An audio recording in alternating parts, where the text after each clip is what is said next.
আশহাদু আল্লা ইলাহা ইল্লাল্লাহ।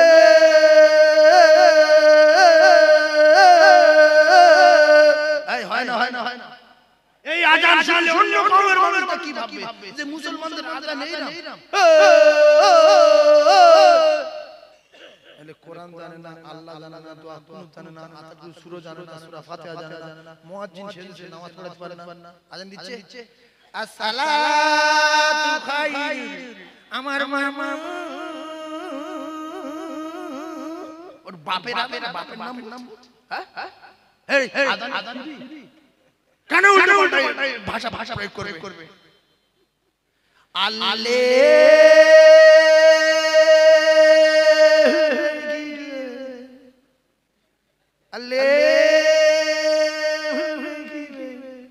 আশহাদু আল্লা ইলাহা ইল্লাল্লাহ।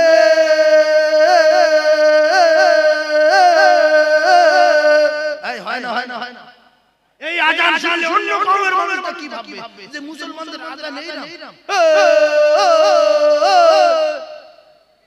তাহলে এইগুলোর অভাব কেন? আমি বলছি কেন এতগুলো মানুষের সামনে আল্লাহর হুকুম যদি মানতাম আর বিশ্ব নবীর নীতি মতে যদি চলতাম, আল্লাহর নবীর চেয়ে জ্ঞান বুদ্ধি যদি আমাদের কম হতো, আমরা যদি আমাদের সন্তানদেরকে প্রথমে মাদ্রাসায় শিক্ষা দিতাম, তাহলে প্রথমে আপনার এই আযান সহি হতো, কোরআন সহি হতো, সাদ কারে বলে, সিন কারে বলে, সা কারে বলে, জিম কারে বলে, এগুলো মাদ্রাসা ছোটবেলা সহি করে শিখলে বুড়ো বয়সে মুয়াজ্জিনি করতেন সহি ভাবে। আল্লাহু আকবার আল্লাহু আকবার। জানে কাকা এরা সুন্দর আযান দেয় কেন? বলবে কাকা ছোটবেলা মাদ্রাসায় পড়েছিল সেই জন্য সহি। তাই দুটো পায়ে ধরে বলছি, দোয়া কুনুত সহি হবে, সূরা ফাতিহা সহি হবে, সূরা ইখলাস সহি হবে, আযান সহি হবে। আমরা যে যা করেছি অন্যায় স্বীকার করে জন্মের মতো তওবা করে আজ থেকে শপথ করি আমাদের সন্তানগুলো মাদ্রাসার শিক্ষা প্রথমে শেখাবো 24 ঘন্টার ভিতরে 1 মিনিট, আর বাকি শিক্ষাগুলো সব মিনিট, বাকি শিক্ষাগুলো সব মিনিট।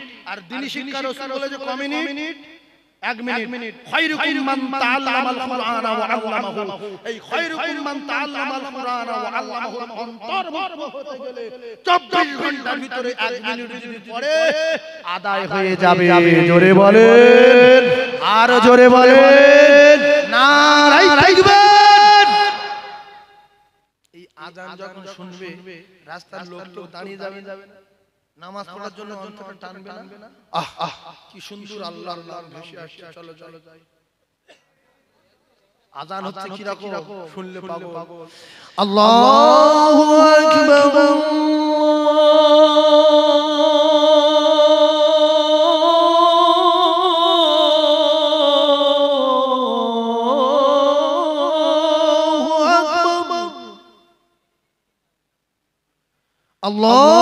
আল্লাহু আকবার আল্লাহু আকবার।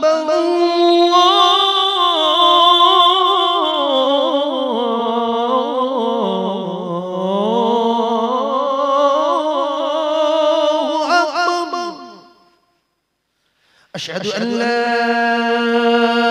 ইলাহা ইল্লাল্লাহ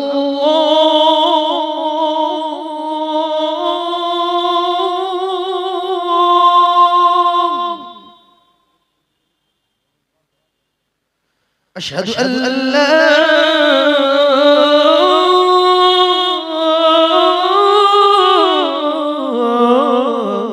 إله إلا الله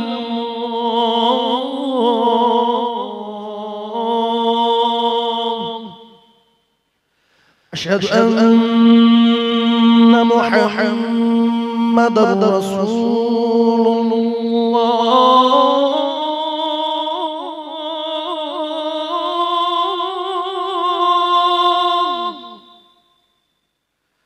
أشهد أن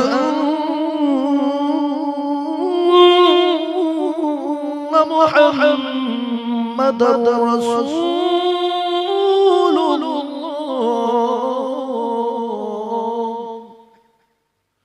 حي على الصلاة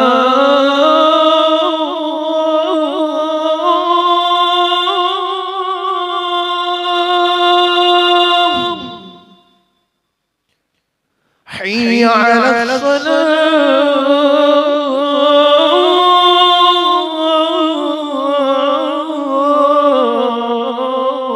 الصلاة حي على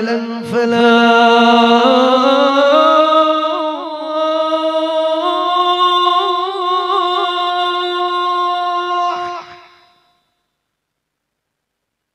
حي على الفلاح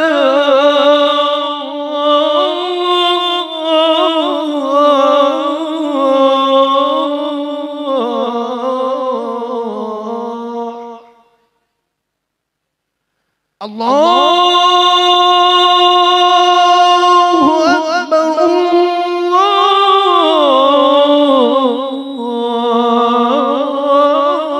الله أكبر